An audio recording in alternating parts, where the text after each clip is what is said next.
Hello everyone, नमस्कार। स्वागत आप सभी का। गुड मॉर्निंग बच्चा लोगों, सभी का स्वागत है अभिव्यक्ति लर्निंग ऐप पर, जहां पर फ्री एनालिसिस होता है the Hindu business line, Indian express के महत्वपूर्ण एडिटोरियल्स का। और यह होता है सुबह 9 बजे, जिसके लिए आप हमारा अभिव्यक्ति लर्निंग ऐप डाउनलोड कर सकते हैं और डाउनलोड करके आप इस क्लास का हिस्सा बन सकते हैं, बिल्कुल फ्री। चलिए शुरू करें मेरे प्यारे बच्चों आज की चर्चा।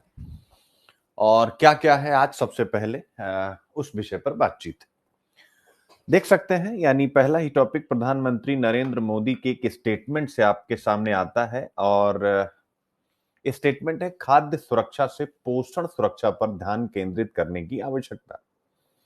अब जब ये प्रश्न आपके मतलब ये टॉपिक आपके सामने आता है या मेरे सामने आता है, तो स्वाभाविक है एक यूपीएससी एस्पिरेंट के रूप में हमें इसको किस प्रकार से लेना चाहिए। अब मैं आज एक प्रश्न लिखने जा रहा हूं, उस प्रश्न के थ्रू आप इसको जरा समझिएगा मेरे प्यारे बच्चों। और मैं अभी कुछ नहीं बोल रहा हूं, बस आप केवल इस प्रश्न को मैं लिखने जा रहा हूं, आप इसको केवल देखिए, आपको क्या लगेगा। निर्धनता और कुपोषण, शब्दों का चयन। निर्धनता यानी पॉवर्टी, और कुपोषण, ये 2024 का प्रश्न है, जीएस पेपर 2 का। यूनिट है गरीबी एवं भूख से संबंधित विषय, पेपर 2 सोशल जस्टिस। जरा इस प्रश्न को देखिए कि निर्धनता और कुपोषण मेरे प्यारे बच्चों, ठीक है, यानी माल न्यूट्रिशन जिसे हम कहते हैं, क्या कहते हैं, एक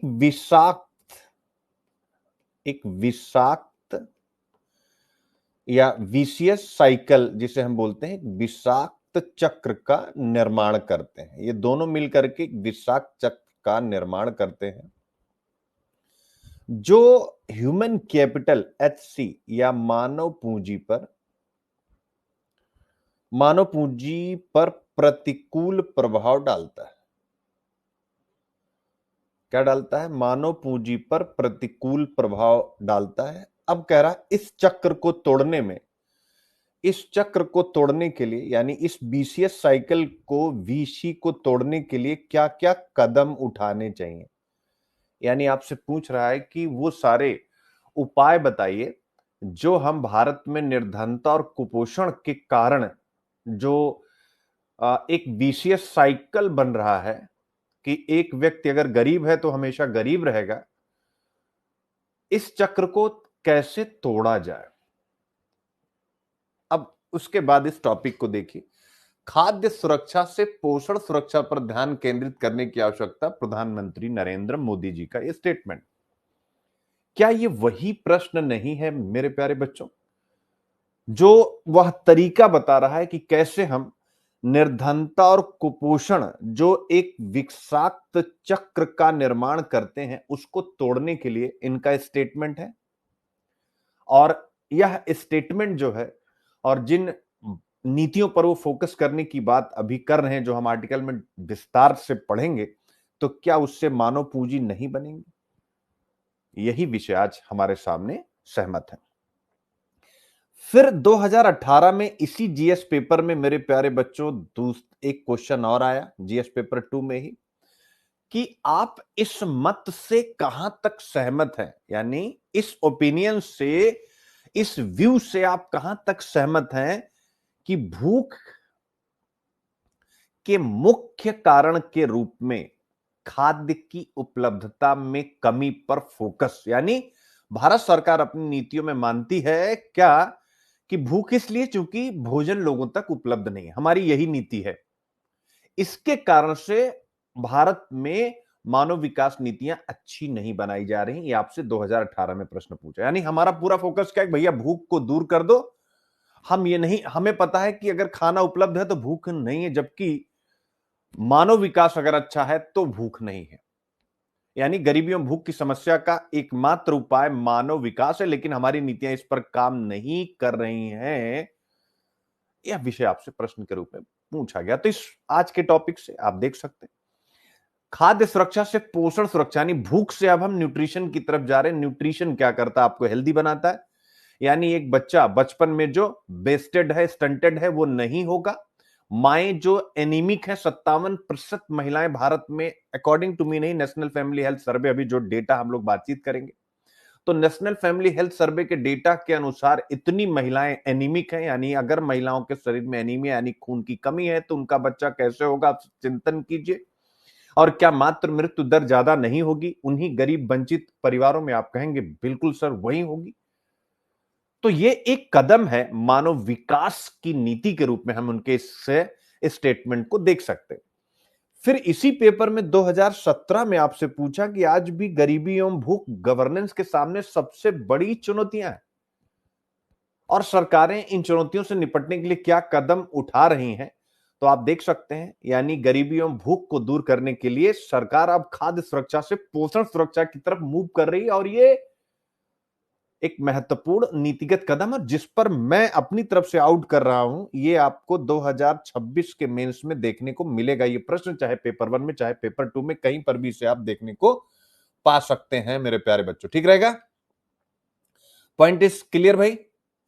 तो ये प्रश्न आपके सामने आता है जिस पर हम लोग बातचीत, तो काफी कुछ है इस टॉपिक पर बातचीत करने के लिए। कुछ प्रश्न और हैं जिनकी चर्चा मैं कर लूं, 1 मिनट के लिए निकाल लेता हूं। ठीक है, अब इसके बाद अगर हम आगे बढ़े तो अगला क्वेश्चन है 2023 में आपसे जीएस पेपर 1 में पूछा है, यानी अब हम जीएस पेपर 1 का अगर जिक्र करते हैं तो जीएस पेपर 1 में आपसे क्या पूछ रहा है? जीएस पेपर 1 में आपसे पूछ रहा है 2023 में कि भारत में इकोनॉमिक डेवलपमेंट यानी आर्थिक विकास के साथ मानव विकास क्यों विफल रहा, मानव विकास नहीं हो पाया, इसका भी रीजन बताइए। आर्थिक विकास के साथ मानव विकास क्यों नहीं हो पाया? आप सोचिए कि अभी आप पढ़ रहे थे 2018 का क्वेश्चन जो कह रहा है कि भारत में भूख का मतलब खाना दे दो। इसके कारण से हमारे नीति निर्माताओं की जो पूरी नीति है वो इसी बात पर फोकस रहती है कि भूखे हैं खाना दो, और वह मानव विकास की नीतियां नहीं बना पा रहे हैं। और मानव विकास का मतलब कि हर एक व्यक्ति को जब वह स्वाभाविक रूप से इस पृथ्वी पर आए उसे बेहतर न्यूट्रिशन मिले, यानी पोषण मिले, क्योंकि बच्चा मुंह खोलता है उससे पहले पोषण चाहिए। पोषण के लिए क्या चाहिए? मां का दूध चाहिए। लेकिन माएं 57% एनीमिया से ग्रस्त हैं, यानी खून की कमी है, तो माएं अपने बच्चों को दूध नहीं दे पाएंगी, और अगर देंगी भी तो पौष्टिक दूध नहीं होगा। तो न्यूट्रिशन उन्हें नहीं मिल पा रहा। सरकार भी उन्हें खाना दे रही है बट उन्हें न्यूट्रिशन नहीं दे पा रही। गरीब परिवार जो पीडीएस से खाना लेते हैं, दाल उनको क्या मिलती है? उनको अंडे मिलते हैं, या उनको और भी वेज, अगर वो फैमिली है तो क्या उसे कुछ न्यूट्रिशन का और मिलता है? तो बच्चा कैसा होगा? तो यही तो आपसे पूछ रहा है जीएस पेपर 1 की यूनिट में, सोसाइटी वाली यूनिट में, poverty and development related issue, गरीबी एवं विकासात्मक विषय। तो गरीबी एवं विकासात्मक विषय से आपसे प्रश्न उठा करके चिपका दिया कि भैया ये बताओ कि आर्थिक विकास तो हो रहा है लेकिन मानव विकास नहीं हो रहा। वही 2018 वाला क्वेश्चन यहां पर नए ढंग से पूछ लिया कि नहीं पूछ लिया? मानव विकास नहीं हो रहा, और इसका प्रमाण ह्यूमन डेवलपमेंट रिपोर्ट में हमारी कमजोर रैंकिंग। अगर हम ग्लोबल जेंडर गैप इंडेक्स देखते हैं उसमें हमारी कमजोर रैंकिंग, ग्लोबल हंगर इंडेक्स या जो मल्टी डायमेंशनल पॉवर्टी इंडेक्स, हम वर्ड का भी देखें या हम जो नीति आयोग निकालता है उसको भी देखें, उसमें हमारी रैंकिंग हम आसानी के साथ कह सकते हैं। या हम कहते हैं रैंकिंग को हटा दीजिए, यूपीएससी के प्रश्नों को देखिए कि भारत में लापरवाह और बेकार जनशक्ति है, केयरलेस और यूजलेस मैन पावर है। तो वो भी तो इसी बात को प्रमाणित कर रहा था कि हम विकास कर रहे हैं लेकिन मानव विकास नहीं कर रहे हैं। वही मानव विकास, मानव पूंजी। तो आप देखिए कुल मिला करके, क्या इस चीज को आप लोग समझ पा रहे हैं बच्चों कि कुल मिला करके यार ना, वो केवल और केवल यूपीएससी में कुछ भी नहीं है। इतने प्रश्न मैंने पढ़े, क्या सब में एक ही बात आ रही नहीं? एक बार पहले आप लोग कमेंट कीजिए फिर मैं आगे बढ़ूंगा। जितने प्रश्न अभी मैंने आपसे डिस्कस किए उसमें हम लोग क्या पढ़ रहे हैं? उसमें हम लोग यही तो पढ़ रहे हैं ना, जितने भी प्रश्न डिस्कस किए सभी बच्चे बताएं क्या पढ़ रहे हैं हम उन प्रश्न। इनमें हम एक ही चीज पा रहे हैं कि भैया मानव विकास नीति नहीं है, हमारी नीति का फोकस खाना उपलब्ध कराओ, और हम प्रोसेस ऑफ डेप्रिविएशन पर ध्यान नहीं दे रहे हैं, मानव विकास पर ध्यान नहीं दे रहे हैं। तो स्वाभाविक है ह्यूमन कैपिटल यानी मानव पूंजी कैसे बनेगी? यही सारी चीजें आप हैं कि नहीं। बीसीएस साइकिल क्या है? जो बीसीएस साइकिल 2024 में यूपीएससी ने आपसे पूछा है मेरे प्यारे बच्चों, यही बीसीएस साइकिल 2016 में जीएस पेपर 1 में पूछा गया आपसे। और उसमें क्या कहा गया? गरीबी उन्मूलन की एक अनिवार्य शर्त है, यानी अगर पॉवर्टी को आप खत्म करना चाहते तो उसकी एक अनिवार्य शर्त है कि जो भी गरीब हैं उनको प्रोसेस ऑफ डेप्रिविएशन से निकाल दीजिए। वही जो 24 में पूछा था कि निर्धनता और कुपोषण एक विषाक्त चक्र का निर्माण करते हैं जिससे मानव पूंजी नहीं बन पाती है, तो मानव पूंजी बने इसके लिए सलाह दीजिए। तो सलाह के रूप में मैंने कहा था मोदी जी की यह नीति महत्वपूर्ण कदम है, आप देख सकते हैं। फिर इसके बाद बहुत सारे निबंध अगर आप देखते हैं तो आपसे पूछे ही जाते हैं, या निबंध के पहले ऑब्वियस है समावेशी विकास की दृष्टि से भी यह चैलेंज है। जीएस पेपर 3 भी आपके सामने आ जाता है, बच्चों के नहीं आ जाता है। जीएस पेपर 3 भी आपके सामने आकर के खड़ा हो जाता है कि भाई समावेशी विकास क्या भारत अचीव कर पा रहा है। तो अगर जिस देश में प्रोसेस ऑफ डिप्रीविएशन है, और जो मैं आर्टिकल आपको डिस्कस करने जा रहा हूं 3 मुद्दों पर है। एक तो हमारे यहां कुपोषण है, इसके अलावा जो स्टंटेड बच्चे उनकी संख्या बहुत ज्यादा, एनीमिया से ग्रस्त बच्चों की संख्या बहुत ज्यादा। अब ये तीनों अपने आप में इस बात का प्रमाण है कि अगर जीएस पेपर 3 में आपसे पूछता है कि समावेशी विकास क्या भारत देख रहा है, तो आप बता सकते हैं कि भाई हाँ विकास हुआ है, लेकिन समावेशी विकास की दृष्टि से अभी बहुत सारे चैलेंजेस हैं। 1 2 3 चैलेंजेस आप बता सकते हैं। तो आप देखिए यूपीएससी क्या है, केवल यूपीएससी। मैं हमेशा एक ही बात कहता हूं, एक मेंटर और आपका उसके साथ 2 4 6 8 साल तक का गठबंधन है। इसके अलावा यूपीएससी कुछ नहीं है। एक साल में आप फेल हो गए, उसके बाद आप नेगेटिव हो, उससे अच्छा है कि आप एक व्यक्ति के साथ एक लंबा समय बिताएं जो कि आपका फ्यूचर है। एक व्यक्ति से नेगेटिव होकर के स्वाभाविक रूप से आप क्या लाभ प्राप्त कर पाएंगे अगर आप किसी के साथ पॉजिटिवली कनेक्ट होकर के अपनी लाइफ को सेट कर ले। तो मेरा अपना हमेशा से यही मानना है बच्चे कि इस एग्जाम में कुल मिलाकर के चीजें घुमा फिरा के वही हैं। अब मैं आपसे कहूं कि ये हो गया समावेशी विकास। समावेशी विकास में 2019 में एक प्रश्न आपसे पूछा था कि भारत में समावेशी विकास के सामने एक चैलेंज है, इंट्रा और इंटर जनरेशनल इक्विटी। पूछा था कि नहीं पूछा था कि दो पीढ़ियों के मध्य भी समता नहीं है, ठीक है, और जो वर्तमान पीढ़ी है यानी पीढ़ियों के मध्य भी समता नहीं है। तो दो पीढ़ियों में और पीढ़ियों के मध्य समता कैसे लाए? तो यही मोदी जी जो कह रहे हैं कि अगर हम बच्चों को यानी गरीब परिवारों के बच्चों को भोजन के साथ, फूड सिक्योरिटी के साथ अगर न्यूट्रिशन भी दे देंगे तो परिणाम क्या होगा? वो उस विशियस साइकिल, विषाक्त चक्र से निकल पाएंगे, और वहां से निकलेंगे तो स्वाभाविक रूप से वह अपने लिए भी उत्पादन करेंगे, देश के लिए भी उत्पादन करेंगे। और फैक्टर ऑफ प्रोडक्शन में जो 4 फैक्टर होते हैं, लैंड, लेबर, कैपिटल, इंटरप्राइज, तो जो लेबर वाला हिस्सा है हिंदुस्तान का मजबूत होगा। तो यह लेबर का हिस्सा अगर मिडिल ईस्ट में यानी कम पढ़ा लिखा है, मिडिल ईस्ट में जाकर के अगर काम करता है, लेबर का भी काम करता है, तो स्वाभाविक है। लेबर मीन्स कि ऐसे काम जो व्हाइट कॉलर जॉब्स नहीं है, तो भी तो मेरे प्यारे बच्चों वह वहां पर आज 10 रुपया कमाता है तो 15 कमाएगा, तो उसको भी फायदा होगा। वो पैसा देश में भेजेगा तो देश का फॉरेक्स रिजर्व बढ़ेगा, रेमिटेंस का डेटा बढ़ेगा, और अपने घर भेजेगा, वो लोग डिमांड करेंगे, तो डिमांड और सप्लाई का रिलेशन बनेगा। तो ये आप कहीं से भी इसको जोड़ करके देख सकते हैं। अब यही प्रश्न है, आप जो पढ़ने जा रहे हैं कि क्या चैलेंजेस हैं, मोदी जी का स्टेटमेंट क्यों महत्वपूर्ण है। यानी अब मोदी जी का ये स्टेटमेंट अपने आप में स्टेटमेंट नहीं है, ये जितने भी पॉलिसी मेकर्स हैं उनको दी जाने वाली एक दिशा है। ये क्या है? यानी अब ये तुरंत जो जितने जिम्मेदार मिनिस्ट्री हैं, विशेषकर जो भी सोशल जस्टिस के साथ कनेक्ट है, जैसे सामाजिक न्याय अधिकारिता मंत्रालय, इस प्रकार की चीजें, ये सबके लिए एक संदेश है उनका कहना। अब देखिएगा आप यहां से सारी पॉलिसी फूड सिक्योरिटी पर होने वाली है, और पीडीएस वो अपने अगले कार्य मतलब चुनाव के पहले तक आप देखिएगा पीडीएस में ये फूड सिक्योरिटी का पॉइंट ऐड होने जा रहा है। ये मैं अभी से बता रहा हूं, आप 2 साल बाद पढ़ेंगे, 1 साल बाद पढ़ेंगे, या 6 महीने बाद पढ़ेंगे तो आपको लगेगा कि अच्छा, अरे सर उन्होंने एक इनिशिएट लिया। नहीं, ये फाइनल हो चुका। अब आप इसे देखने जा रहे हैं पीडीएस के तहत भी, चाहे दाल, चाहे कुछ और, चाहे कुछ और। वो दलहन वर्ष इसीलिए नहीं सेलिब्रेट कर रहे थे कि अंतरराष्ट्रीय वर्ष था, ये वो लगे हुए हैं कि हम जो है दालों को भी पीडीएस के तहत किसी न किसी प्रकार से कोई सी भी एक दाल लोगों तक उपलब्ध करा पाए। तो ये महत्वपूर्ण है। अब फिर उसके बाद बहुत सारी बातें, आप सतत विकास पे कुछ भी लिख रहे हैं, वे सपने जो हमें सोने ना दें, अगर वो प्रश्न आप लिख रहे हैं, जिस समाज में अधिक न्याय होता है उसको ध्यान की आवश्यकता कम होती है। आर्थिक समृद्धि के बिना सामाजिक न्याय नहीं हो सकता, किंतु सामाजिक न्याय के बिना आर्थिक समृद्धि बेकार है। तो ये सारे विषय हम यहां से डिस्कस करेंगे। ये बड़ा ही गहरा टॉपिक है मेरे प्यारे बच्चों। क्लियर हो गया? तो ये अभी हम लोग इस पर विस्तार से बातचीत करेंगे तो आप और अच्छे से समझ पाएंगे। तो पहला टॉपिक आप देख सकते हैं, इंट्रोडक्शन में आपको समझ में आ गया होगा कि हमें यूपीएससी को किस एंगल से पढ़ने की जरूरत है। तो अभी हम पहला टॉपिक खत्म कर लेते हैं, उसके बाद ही फिर यहां पर आएंगे।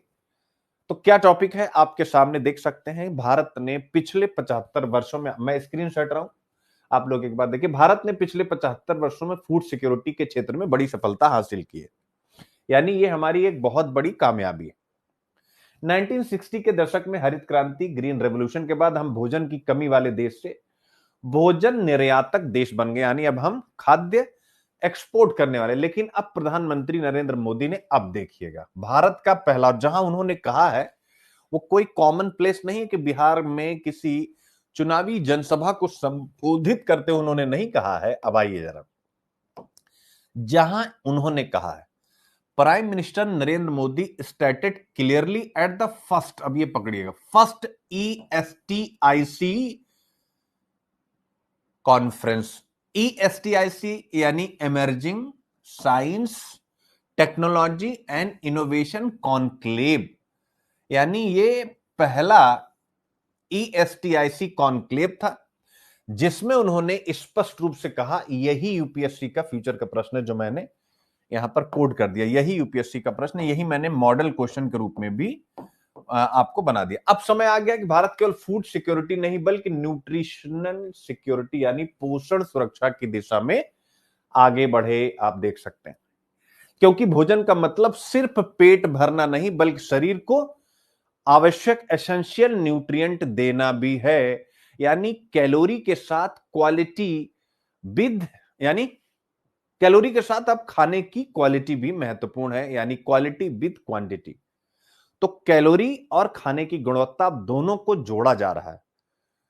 यह भारत की फूड पॉलिसी, खाद्य नीति, राष्ट्रीय खाद्य सुरक्षा नीति में एक बहुत बड़ा शिफ्ट है, जिस पर आज फ्रंट पेज में न्यूज, इस पर आर्टिकल लिखा नहीं गया क्योंकि उन्होंने कल कहा है। आप देखिएगा कल परसों तक इस पर आर्टिकल भर भर के आने लगेगा। तो यहां तक का मुद्दा आप समझ गए बच्चों? क्या ये पूरा क्लियर हो गया है यहां तक की चीजें? और IQIP मैंने आपको बता ही दिया है। पिक्चर क्लियर बच्चों? अब मैं आपसे कुछ प्रश्न पूछूं, यानी आप सबसे, जो भी IQIP के बच्चे इस समय क्लास देख रहे हैं, पहला प्रश्न आपसे है कि अगर किसी व्यक्ति को रोज भरपेट खाना मिल रहा है, यानी आपको अगर भरपेट खाना मिल रहा है लेकिन फिर भी आप बीमार हैं, आप थके हुए हैं, आप में ताकत नहीं है, तो क्या हम कहेंगे कि आप, यानी यू, यानी इंडियंस सिक्योर हैं, यानी सुरक्षित हैं? बोलो भाई। तो क्या कहेंगे आप कहेंगे नो सर, हम सिक्योर नहीं हैं। तो आज का टॉपिक जो आपके सामने मैंने रखा है उसकी विषय वस्तु यही है कि, और यही फर्क भी है फूड सिक्योरिटी, खाद्य सुरक्षा, और न्यूट्रिशन सिक्योरिटी यानी खाद्य सुरक्षा, पोषण सुरक्षा में। यानी जो उन्होंने कहा है कि भारत को अब केवल अन्न नहीं पोषण की दिशा में बढ़ना चाहिए, यानी उनका जो स्टेटमेंट था, उनका कथन था मेरे प्यारे बच्चों, कि अब हमें फूड सिक्योरिटी से न्यूट्रिशन सिक्योरिटी की तरफ जाना चाहिए। वो जो मैंने आपसे प्रश्न पूछा था, इसी प्रश्न का समाधान है वो, वह इसी प्रश्न का समाधान है उनका स्टेटमेंट। और जब वो ये बात कह रहे हैं तो इसका अर्थ क्या? चूंकि हमें क्या करना होता है, कोई भी स्टेटमेंट आता है उस स्टेटमेंट को बच्चों हमें डिकोड करने की क्षमता आनी चाहिए। क्या आनी चाहिए? उस स्टेटमेंट को डिकोड करने की क्षमता आनी चाहिए। तो अब उनके स्टेटमेंट का मतलब क्या है? डिकोड मतलब भाई इसका अर्थ क्या है, जो इसने कहा इसका अर्थ क्या है? इसका अर्थ है या मतलब है कि वो कह रहे हैं कि हमारा लक्ष्य, यानी अब भारत की नीति का लक्ष्य एलिमिनेटिंग हंगर या भूख मिटाना नहीं है, बल्कि हमें अब एक हेल्दी सोसाइटी यानी स्वस्थ समाज बनाना है, क्रिएटिंग अ हेल्दी सोसाइटी। यहां तक की पिक्चर क्लियर हो गई बच्चे?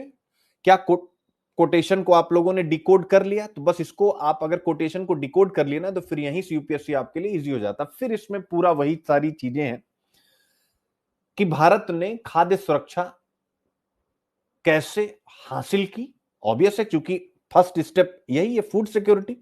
तो इसमें जिक्र है कि 1960 में, जब आप आर्टिकल पढ़ेंगे, अभी आपको पीडीएफ में मिलेगा, तो 1960s में हमने ग्रीन रेवोल्यूशन यानी हरित क्रांति की, और भारत ने गेहूं और धान के उत्पादन में आत्मनिर्भरता हासिल करी। और हमारा जो पंजाब और हरियाणा स्टेट है, इनको ग्रेनरी ऑफ इंडिया यानी भारत का अन्न भंडार कहा जाने लगा। आप देख सकते हैं। तो ये हमारे पास, यानी ऑब्वियस है, अब हम जो भोजन आयातक से आजादी के बाद हम अपनी खाद्य सुरक्षा के लिए शिप टू माउथ नामक एक संकल्पना थी कि अमेरिका से भर के आने वाले गेहूं के जहाजों की तरफ हमारी निगाह रहती थी, तब हमारा पेट भरता था। उससे हम क्या बन गए? एक्सपोर्टर बन गए। यानी खाद्य सुरक्षा के इंपोर्टर से हम उसके एक्सपोर्टर, यानी हम दूसरे देशों में भी इस हरित क्रांति के बाद खाद्य सुरक्षा मुहैया कराने लग गए। ठीक है मेरे प्यारे बच्चों। तो जब हमारा पेट भरा, तो अब चिंता हुई कि यार बहुत से लोग हिंदुस्तान में ऐसे भी हैं जिनका पेट अभी नहीं भर रहा है। और ये जो मैं सिखा रहा हूं, इसको सीखिएगा।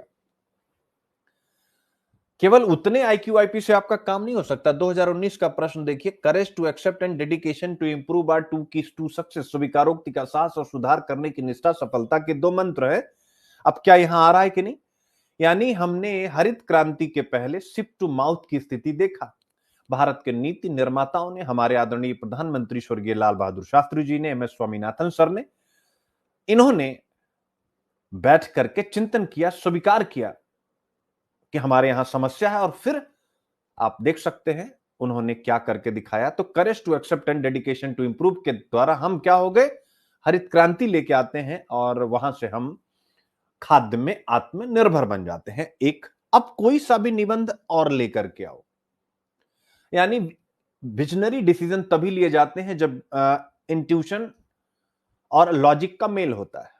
यानी कोई भी दूरदर्शी निर्णय तब लिए जाते हैं जब अंतर्ज्ञान और तर्क का मिश्रण होता है। तो सभी अंतर्ज्ञान और तर्क का मिश्रण आप यहां पर देख सकते हैं कि अंतर्ज्ञान और तर्क के मिश्रण से ही यह हरित क्रांति संभव की गई। और समय के साथ फिर हमारे नीति निर्माताओं ने, यानी खाद्य में आत्मनिर्भरता प्राप्त करने के पश्चात हमारे नीति निर्माताओं ने फिर नोटिस किया कि यार अभी बहुत से लोग भूखे हैं। यानी हरित क्रांति के बाद भी हंगर हिंदुस्तान में बहुत ज्यादा है, लोग भूखे पेट सो रहे। उसी समय मेरे प्यारे बच्चों, आप देख सकते हैं 2000 के दशक में लोग भूखे हैं। लोगों तक खाना पहुंचाने के लिए 1990 के दशक में हम PDS लेकर के आ जाते हैं, सार्वजनिक वितरण प्रणाली। आप सबको पता है, इसके बारे में बताने की जरूरत नहीं है। और PDS का भी एक अगला चरण लेके आते हैं, टारगेटेड PDS यानी पब्लिक डिस्ट्रीब्यूशन सिस्टम हम लेकर के आ रहे। लेकिन फिर भी लोग भूखे हैं। अब देखिए, इतना करने के बाद भी लोग भूखे हैं, तो सरकार ने कहा गुरु, courage to accept and dedication to improve. Visionary decision, कोई सा भी निबंध जिसमें विचार या आइडियोलॉजी, विजडम फाइंड्स ट्रुथ, विवेक सत्य को पहचान लेता है। तो उन्होंने क्या किया मेरे बच्चों? कानूनी अधिकार के रूप में कन्वर्ट कर दिया। भूख से सुरक्षा आपका कानूनी अधिकार है, यानी लीगल राइट है। कानूनी अधिकार है, लीगल राइट है। और इसके लिए national food security act 2013 introduce कर दिया। क्या कर दिया? नेशनल, आप देखिए मैंने national food security act 2013 introduce कर दिया, और कहा कि यह कानून हर एक नागरिक को सस्ते दर पर अनाज प्राप्त करने की ताकत देता है। जिसको ना मिले वो सरकार के पास जाए। इस कानून के आधार पर सरकार बाध्य, नहीं तो न्यायालय सरकार को दंड देगा। कानून का मतलब क्या है कि आपको पालन करना, नहीं करते हैं तो आपको जुडिशियल सिस्टम दंड देगा। मेरे प्यारे बच्चों, आप देख सकते हैं। तो ये आप देख रहे हैं डेवलपमेंट कैसे हो रहा है। लेकिन जैसे जैसे ये डेवलपमेंट पड़ा, यानी हम खाद्य में आत्मनिर्भर हुए, फिर हमने अपने लोगों तक PDS और TPDS के द्वारा खाना पहुंचाने की कोशिश की। लेकिन फिर ग्लोबल हंगर इंडेक्स के द्वारा पता लगा कि यार बहुत बड़ी गरीबी अभी भी है। फिर उसके बाद हमने क्या किया कि खाद्य सुरक्षा को कानूनी अधिकार बना दिया 2013। नेशनल फूड सिक्योरिटी कानून लाया, चलो यानी अब ये हुआ कि भाई भूख की जो समस्या थी उसका बड़े स्तर पर समाधान हो रहा है। लेकिन समय के साथ फिर courage to accept and dedication to improve, फिर विजनरी डिसीजन, फिर विजडम फाइंड्स ट्रुथ, कुछ भी कोई भी प्रश्न आप लीजिए। तो 2020 में एक नई चुनौती हमारे सामने आती, इसका अगला डेवलपमेंट आता, मैंने यहां सब बना 2020 के दशक में फिर से एक नई चुनौती, और वो चुनौती भैया अब अनाज कम नहीं है, यानी अब अनाज की कमी नहीं है, बल्कि क्या है, पोषक तत्वों की कमी है। किसकी कमी है? पोषक तत्वों की कमी है। डेफिशिएंसी ऑफ न्यूट्रिएंट्स है, पोषक तत्व की कमी है हमारे खाने में। और यह केवल कहने के लिए नहीं, अगर आप इसके लिए प्रमाण, नेशनल फैमिली हेल्थ सर्वे, आपको पीडीएफ में सारा कंटेंट मिलेगा का 5th राउंड, यानी नेशनल फैमिली हेल्थ सर्वे जो स्वास्थ्य मंत्रालय का सर्वेक्षण है, जो देश के स्वास्थ्य को नापता है, नेशनल फैमिली हेल्थ सर्वे अपने सर्वे में। तो मेरे प्यारे बच्चों, इस सर्वे के 5वें राउंड में क्या डेटा आया है कि आज भारत में जो 100 बच्चे हैं उसमें से 35 बच्चे क्या है, स्टंटेड है। स्टंटेड का मतलब होता है उनकी उम्र के हिसाब से उनकी लंबाई बहुत कम है, यानी छोटे छोटे हैं वो। इसका मतलब वही हो गया कि उनका शारीरिक और मानसिक विकास अच्छे से नहीं हुआ। तो जब आप वो स्कूलों में जाएंगे तो क्या वो स्कूलों में जो भी पंडित जी गुरु जी पढ़ा रहे हैं वो उसको लर्न कर पाएंगे? क्योंकि उनका शरीर ही उनका साथ नहीं दे रहा। आप किसी दिन हल्का सा स्वास्थ्य खराब हो जाए तो आप चिंतन कीजिए, क्या आप स्वास्थ्य खराब होने के बाद अच्छे ढंग से पढ़ाई कर पाते हैं? आप कहेंगे कि नहीं कर पाते हैं। तो उनका तो स्वाभाविक रूप से जो है एक समस्या है हेल्थ के साथ। तो पहला सर्वे ये कहता है, और ये वही स्वप्न है जो हमें सोने नहीं दे रहे हैं। और करेज टू एक्सेप्ट, यानी इसको देख करके सरकार ने एक्सेप्ट किया, एक्सेप्ट करने का साहस लिया कि अब हमें यहां से आगे बढ़ना है। 19% बच्चे मेरे प्यारे बच्चों अंडरवेट है, यानी उनकी उम्र के हिसाब से उनका वजन ही कम है, यानी ये भी कुपोषित हैं। और ऑब्वियस है लगभग 57% महिलाएं एनीमिया से ग्रस्त हैं, यानी रक्त की कमी है। तीनों फैक्ट आपके सामने आ रहे हैं। तो अब जब ये था तो प्रधानमंत्री नरेंद्र मोदी जी का यह स्टेटमेंट आप देखिए, और इस स्टेटमेंट को उसी निबंध के एंगल से देखिए कि courage to accept and dedication to improve, यानी उन्होंने जब ये कहा खाद्य सुरक्षा से पोषण सुरक्षा, तो वो यही कह रहे थे, यानी विजनरी डिसीजन ले रहे थे। और इसीलिए उन्होंने कहा कि भारत को अब फूड टू न्यूट्रिशन की दिशा में यात्रा करनी है। और वही विषय यहां पर डिस्कस किया गया, और उसकी नीड क्या है वो सारी चीजें मैंने आपको बताई मेरे प्यारे बच्चों। अब अगर इसका एक चार्ट मैं आपके सामने ड्रॉ कर दूं तो शायद आपको ये टॉपिक बहुत शानदार ढंग से समझ में आ जाएगा। तो चलिए एक चार्ट मैं बनाता हूं, और चार्ट में मेरे प्यारे बच्चों सारे पहलू लिए जाते हैं, यानी एक तरफ लिखिएगा पहलू यानी एस्पेक्ट्स जिसे हम कहते हैं, एक तरफ लिखिएगा खाद्य सुरक्षा, और एक तरफ लिखिएगा पोषण सुरक्षा। इससे आपको सारी चीजें बहुत अच्छे से समझ में आ जाएंगी। अब पहलू में लिखिए, यानी मुख्य उद्देश्य क्या होता है, यानी मेन एम क्या होता है खाद्य सुरक्षा का, या फिर जो है केंद्र बिंदु क्या होता है, यानी इस नीति का केंद्र बिंदु क्या होता है, एस्पेक्ट्स में दूसरा पॉइंट। तीसरा, कौन कौन सी संबंधित योजनाएं यानी प्लानिंग इसके लिए इंट्रोड्यूस की गई, लेकिन इसमें समस्या क्या थी, तब ये मोदी जी का स्टेटमेंट और अच्छे से आप डिकोड कर पाएंगे। अब इसमें था कि खाद्य सुरक्षा में जो नीति थी, मुख्य उद्देश्य क्या था? मुख्य उद्देश्य था सभी को भोजन, क्या था? सभी को पर्याप्त भोजन मिलना चाहिए। ठीक है, क्लियर हो गया बच्चों?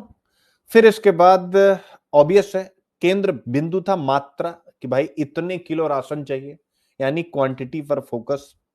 योजनाएं इसके लिए बताने की जरूरत नहीं, मैंने सारी योजनाएं पीडीएस वगैरह आपके सामने जिक्र कर दिया, यानी पीडीएस हो गया, टारगेटेड पीडीएस हो गया, नेशनल फूड सिक्योरिटी कानून हो गया, एमएसपी भी हो गया। एमएसपी भी इस प्रकार के खाद्यान्न को सपोर्ट करता, आप सबको पता ही, क्लियर है। बट जो समस्या क्या आई, समस्या आई मेरे प्यारे बच्चों कि भूख का तो समाधान हुआ, लेकिन कुपोषण एक समस्या यहां बन करके उभरा। अब ऐसे में अगर मोदी जी पे आते हैं, यानी जो पीएम मोदी साहब कह रहे हैं, और इसको अलग कलर से लेते हैं, तो यहां पर क्या है, यानी यहां था सभी को पर्याप्त भोजन, यहां पर है भोजन में पर्याप्त पोषक तत्व। भोजन में पर्याप्त पोषक तत्व मेरे प्यारे बच्चों, एडिक्वेट न्यूट्रिएंट्स इन फूड। फिर यहां पर क्या था, मात्रा थी, और यहां पर क्या रहेगी, गुणवत्ता रहेगी मेरे प्यारे बच्चों, यानी क्वालिटी रहेगी, आप देख सकते हैं, ठीक है ना। तो ये हो गया, यहां पीडीएस, टीपीडीएस, एनएफएसए, एमएसपी रहा है। यहां पर क्या आएगा, यहां पर पोषण अभियान शुरू ही हो चुका, बोलने की जरूरत नहीं, क्या हो गया है, पोषण अभियान हिंदुस्तान में शुरू हो चुका है, ठीक है। फिर मिड डे मील के तहत भी, एमडीएम के तहत भी ऐसा किया जा रहा। फिर फोर्टिफाइड राइस भी हम दे रहे हैं, आपको याद होगा, फोर्टिफाइड राइस भी हम दे रहे हैं। और समाधान क्या होगा, यानी कुपोषण, ठीक है ना। अब इस समस्या का यहां पर समाधान हो जाएगा, जो कुपोषण वाली समस्या है। यानी इसको आप ऐसे समझिए, खाद्य सुरक्षा की, कोई व्यक्ति रोज, हम और आप चावल और रोटी खा रहे हैं, लेकिन दाल, हरी सब्जी या दूध नहीं ले रहे हैं, तो आपके शरीर में आयरन और प्रोटीन की कमी हो जाएगी, और इसे हम बोलते हैं हिडन हंगर, ठीक है ना। तो ये इसी हिडन हंगर की समस्या का समाधान है मेरे प्यारे बच्चों। अब ऐसा करने में, जहां वो ये बात कह रहे थे, उस सेंटर की तरफ आते हैं कि ऑब्वियस है, ऐसा करने में साइंस एंड टेक्नोलॉजी की भूमिका, और जैसे ही ऐसा करने में साइंस एंड टेक्नोलॉजी की भूमिका पर हम बातचीत करेंगे। 2013 का वो निबंध यहां पर जिंदा हो जाएगा मेरे प्यारे बच्चों, और वह निबंध क्या है, किसी भी राष्ट्र के विकास एवं सुरक्षा। तो सुरक्षा में खाद्य सुरक्षा भी होती है, विज्ञान एवं प्रौद्योगिकी, साइंस एंड टेक्नोलॉजी पैनेसिया है, यानी सर्वोपचार है। तो विज्ञान एवं प्रौद्योगिकी कैसे सर्वोपचार है, आप यहां से देख सकते हैं मेरे प्यारे बच्चों। तो प्रधानमंत्री नरेंद्र मोदी जी ने जो कहा है, अब फिर से उसी स्टेटमेंट पे आप वापस आ जाइए, और उन्होंने कहां कहा है, तो उन्होंने ये कहा है, न्यूट्रिशन सिक्योरिटी की बात emerging science technology and innovation conclave में ये आपसे कहा है। और क्या कहा है कि विज्ञान का लक्ष्य प्रयोगशाला में केवल शोध करना नहीं होना चाहिए, बल्कि जनजीवन सुधार तक, यानी लैब से लोगों के जीवन में लेकर के आप जाइए, और फिर इसके बाद मेरे प्यारे बच्चों क्या करना है, लैब से न्यूट्रिशन सिक्योरिटी, जरा इसको समझा देता हूं क्या काम करने की जरूरत है, उन्होंने जो कहा है उसके पीछे क्या फैक्ट छुपा है। तो वो इनोवेशन, तो नोबेल भी, इस बार का नोबेल प्राइज भी मिला है, इनोवेशन लेड ग्रोथ मेरे प्यारे बच्चों, क्या मिला है, इनोवेशन लेड ग्रोथ। तो 5 प्रमुख नवाचार का जिक्र किया गया है, 5 मेन इनोवेशन का। जैसे हम बायो फोर्टिफाइड क्रॉप्स बनाए, यानी जिसे हम कहते हैं जैव संवर्धित फसल। क्या कहते हैं, जैव संवर्धित, यानी ऐसी फसलें होती हैं जिनमें प्राकृतिक रूप से अधिक पोषक तत्व हो, यानी नेचुरली हो, अलग से डालने की जरूरत ना हो। जैसे आयरन रिच बाजरा, क्या होता है, आयरन होता है बाजरा में, आपको पता है। मिलेट, यह हम लोगों के जीवन में शामिल करें, इससे एनीमिया कम होगा। इसके अलावा जिंक इनरिच्ड, अगर हम गेहूं बनाते हैं, वीट बनाते हैं, तो बच्चों में यह रोगों को रोकने की क्षमता डेवलप करता है, या उनकी रोग प्रतिरोधक क्षमता को बड़ा करता है। तो 5 प्रमुख नवाचार करने की आवश्यकता और हो भी रहा है, जिसे हम कहते हैं बायो फोर्टिफाइड क्रॉप्स को बनाना, यानी जैव संवर्धित फसलों को बनाना। दूसरा है कि ऐसे उर्वरक डेवलप करना मेरे प्यारे बच्चों, जो जिनकी लागत कम हो, यानी क्या हो, लो कॉस्ट फर्टिलाइजर्स हमें बनाने की जरूरत है। ये सारी बातें, और ये बनाया भी गया है, यानी किसानों के लिए सस्ते और टिकाऊ उर्वरक जो फसलों को न्यूट्रिएंट बनाए। जैसे एग्जाम्पल के लिए हमने नैनो यूरिया बनाया है, क्या बनाया है, नैनो यूरिया बनाया है, बताने की आवश्यकता नहीं।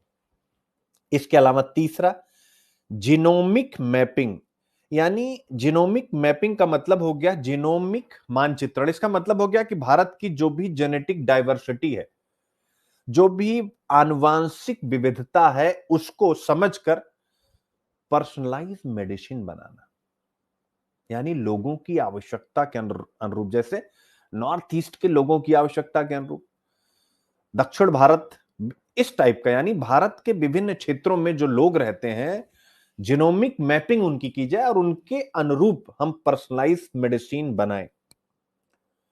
ठीक है, और इसमें कैसे मदद लगेगी, ऑब्वियस मतलब कैसे सफलता मिलेगी, तो जीनोम इंडिया प्रोजेक्ट जो है उससे यह पता चलेगा कि कौन सा समुदाय किस पोषक तत्व की कमी से अधिक प्रभावित है।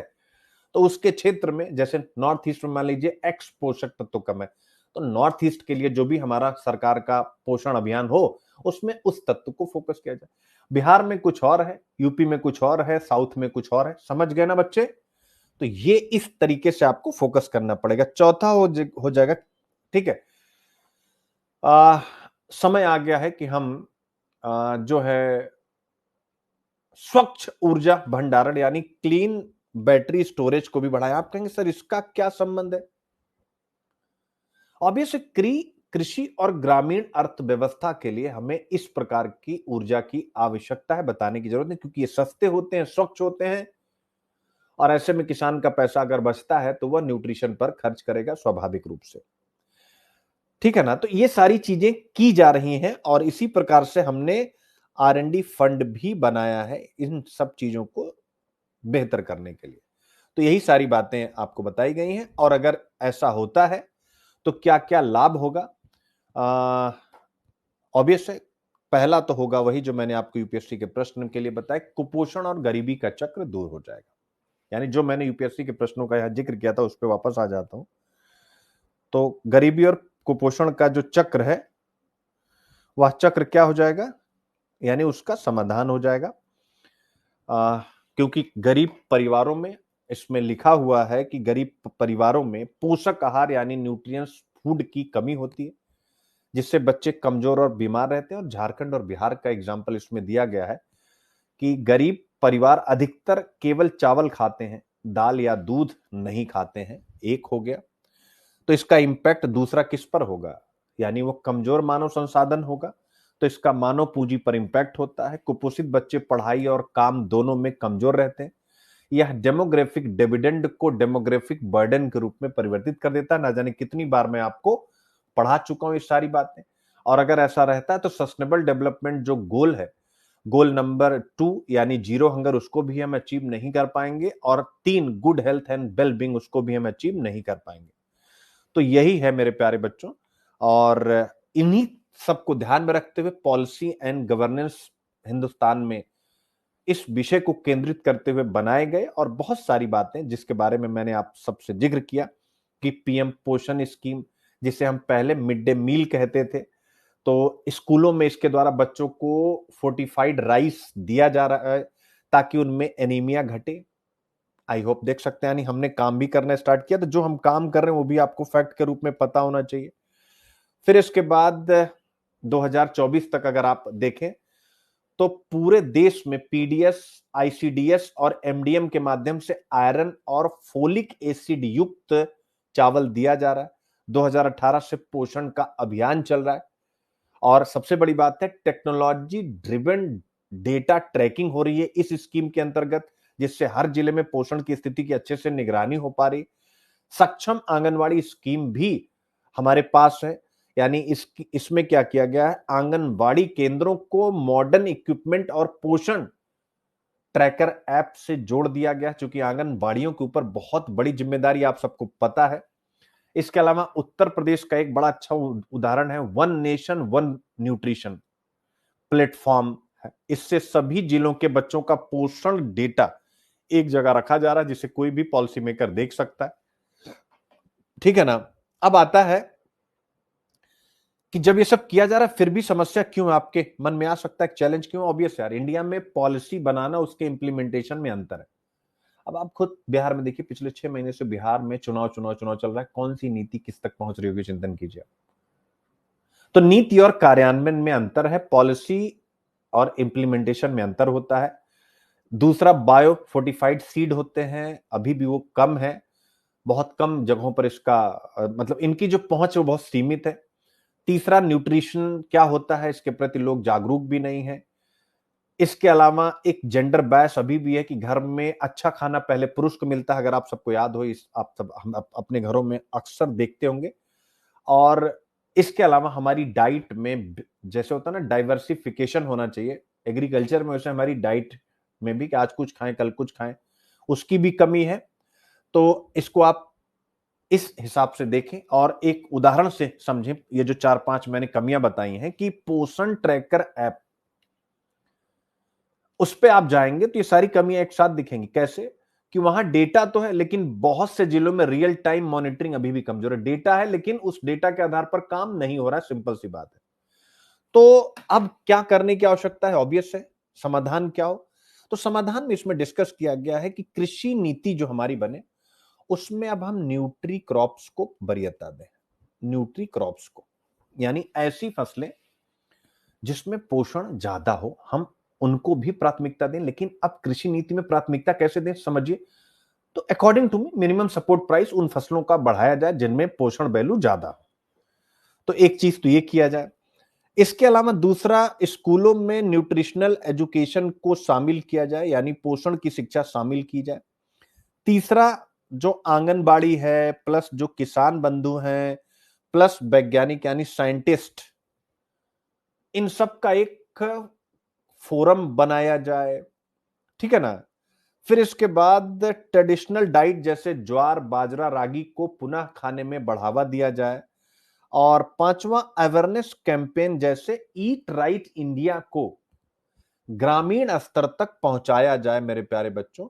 जैसे फॉर एग्जांपल तमिलनाडु सरकार ने न्यूट्रिशन किचन गार्डन कार्यक्रम शुरू किया। कौन सा? न्यूट्रिशन किचन गार्डन कार्यक्रम शुरू किया, जहां हर विद्यालय में बच्चे खुद सब्जियां उगाते हैं। आप सोचिए कितने बेहतर है तमिलनाडु। तमिलनाडु आपको पता है देश में सबसे ज्यादा फैक्ट्री उन्हीं के यहाँ। क्यों है? क्योंकि वो इसी प्रकार की नीतियां स्कूलों की किताबों में लेके आ रहे हैं। इसलिए आजादी के बाद आप देखिए एकाध बार को छोड़ दिया जाए तो शुरुआत में कांग्रेस की सरकार बनी, लेकिन उसके बाद वहां पर मतलब कोई वहां की रीजनल पार्टी ही सरकार बनाती है, क्योंकि वो आपस में झगड़ा रखते हैं लेकिन विकास के कार्यक्रमों को रोकते नहीं कि इसने ये फैक्ट्री लगाई तो हम रोक देंगे या उसका पैसा घटा देंगे। निष्कर्ष, तो निष्कर्ष के रूप में आप यही समझिए कि भारत का जो फूड रेवोल्यूशन है, अब उसको न्यूट्रिशन रेवोल्यूशन में बदलने की आवश्यकता है।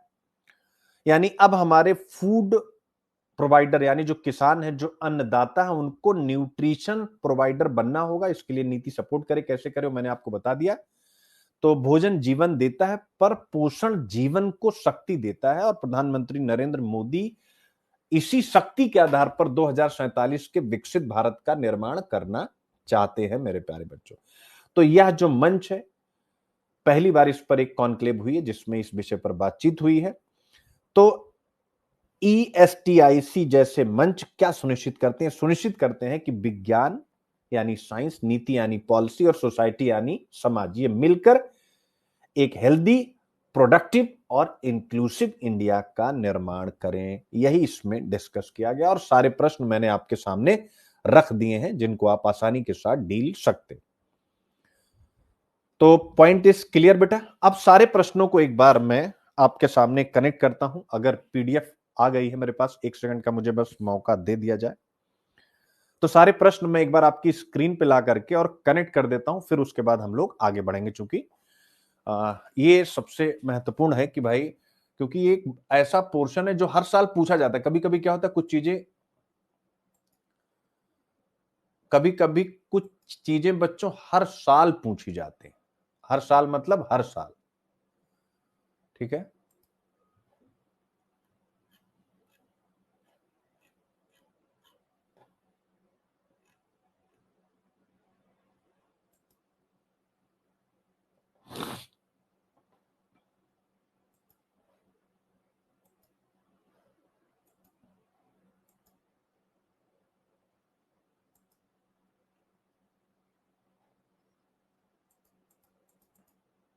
अब ये सारे प्रश्न आप जरा देखिए जिनकी मैंने चर्चा की थी, पहले आप ये देख लीजिए। यानी सिलेबस सारे लगे हुए हैं। GS paper 1 society, GS paper 2 social justice, GS paper 3 economy, GS paper 3 economy. Obvious है, सब मजबूत रहेंगे तभी हम मानव संसाधन बना पाएंगे, ठीक है। प्रत्यक्ष ये एग्रीकल्चर से जुड़ा हुआ विषय, चूंकि किसानों को अब न्यूट्री क्रॉप की बात मैंने की थी, गवर्नेंस यानी सरकारी नीतियां, ऐसे मैंने बहुत सारे आपके सामने डिस्कस कर दिए हैं। अब इन दो प्रश्नों को आप देखिए, जीएस पेपर 2 2024 के ये जो प्रश्न है, इन पर आप एक बार निगाह डालिए मेरे प्यारे बच्चों। ये प्रश्न आपको क्या सिखाते हैं?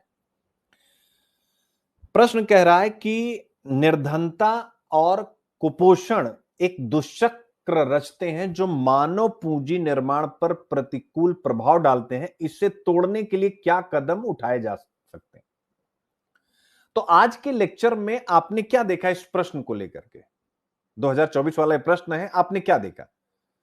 तो यही तो कहा गया कि भारत को फूड से न्यूट्रिशन की ओर बढ़ना है और प्रधानमंत्री नरेंद्र मोदी जी का स्टेटमेंट भी यही कहता है।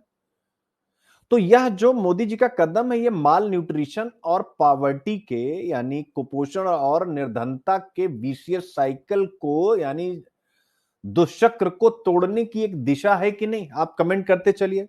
आप कहेंगे हां सर है। जिस बायो फोर्टिफाइड क्रॉप की हमने बात की, जिस पोषण अभियान की हमने बात की, जिस पीएम पोषण की हमने बात की, तो ये सब क्या है? ये बीसीएस साइकिल को तोड़ने से सीधे सीधे जुड़े हैं कि नहीं? आप स्पष्ट रूप से बताइए। और वह भी याद करिए कि लेक्चर का वह भाग मेरे प्यारे बच्चों जहां मैंने कहा था कि कुपोषित मां से कुपोषित बच्चा और वह फिर गरीबी के चक्र में फंस जाता है, वही इस प्रश्न की वैचारिक जड़ है या वैचारिक जड़ नहीं। यानी पोषण ट्रैकर ऐप और अनुसंधान नेशनल रिसर्च फाउंडेशन के माध्यम से पोषण और स्वास्थ्य में सुधार मानव पूंजी निर्माण को मजबूत करता है और भारत सरकार यह कर रही है, इसका भी मैंने जिक्र किया। तो पहला क्वेश्चन क्लियर हो गया बच्चों। फिर दूसरा प्रश्न था कि क्या आप सहमत हैं कि भारत में भूख का कारण केवल भोजन की उपलब्धता पर ध्यान केंद्रित करने से अप्रभावी मानव विकास नीतियों से ध्यान हट जाता? मैंने आपको बताया था। यह प्रश्न मेरे प्यारे बच्चों direct food security versus nutrition security के मूल अंतर को छूता है। तो जो मैंने एक टेबल बनाया था, आपको याद हो, बनाया था कि नहीं, फूड सिक्योरिटी और न्यूट्रिशन सिक्योरिटी और एस्पेक्ट्स। तो जो हमने कॉन्सेप्ट क्लियरिटी वाला टेबल बनाया था, सीधे इस प्रश्न का उत्तर देता है कि फूड सिक्योरिटी क्वांटिटी पर फोकस है, न्यूट्रिशन सिक्योरिटी क्वालिटी पर फोकस है। तो ऐसे में नीति निर्माण का ध्यान केवल भोजन की उपलब्धता पर नहीं बल्कि पोषक गुणवत्ता पर होना चाहिए। ठीक है? यानी पीडीएस में केवल गेहूं और चावल बांटना पर्याप्त नहीं है, फोर्टिफाइड राइस या मिलेट्स जैसे हमें अन्न भी देने होंगे। तो स्वाभाविक रूप से यह प्रश्न भी पीएम मोदी के ईएसटीआईसी भाषण की आत्मा को कनेक्ट कर रहा है कि नहीं? दोनों प्रश्न बच्चों समझ में आ गया? एक बार मुझे बताएं। आप कहेंगे हाँ सर समझ में आ गया।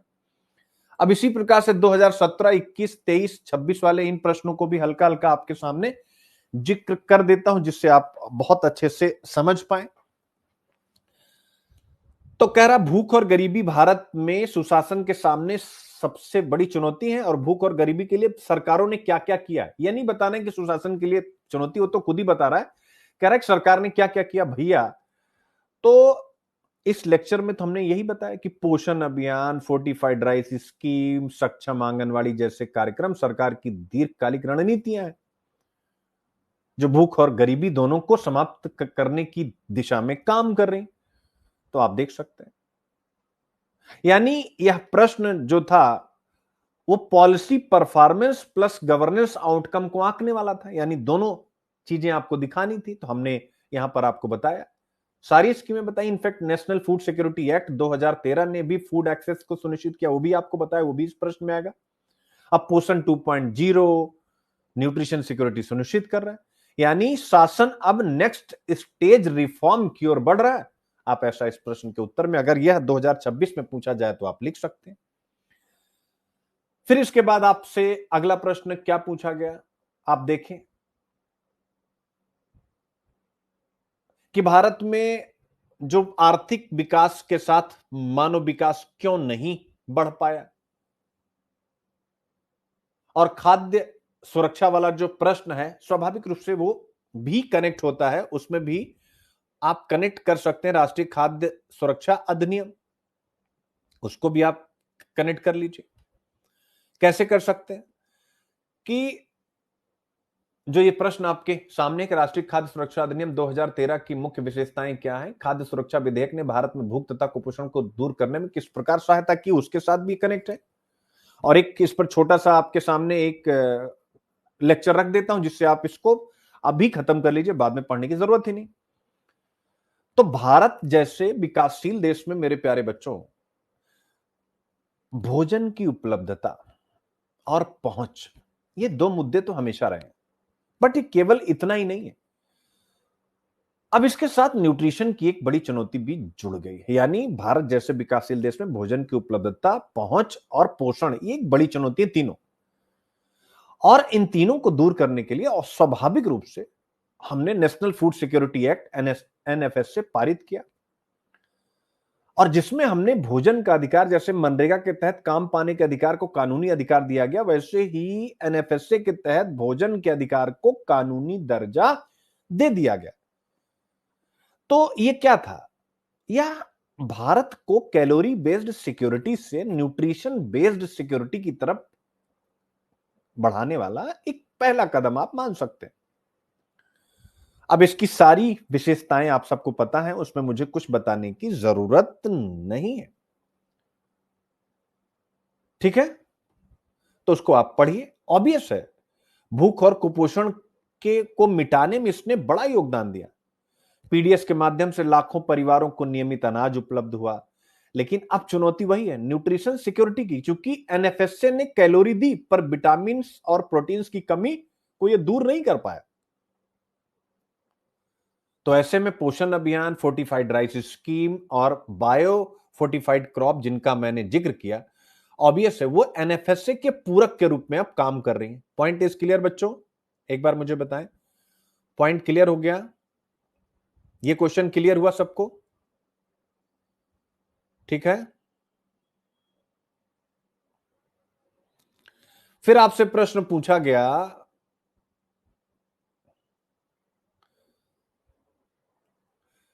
कि भारत में हम खाने पर ही फोकस करते हैं और मानव विकास की नीतियों पर काम नहीं करते, ठीक है? तो ये जो प्रश्न पूछा गया, ये मैंने स्टार्टिंग में बताया कि यह जो प्रश्न है वो food security versus nutrition security के मूल अंतर को छूता है,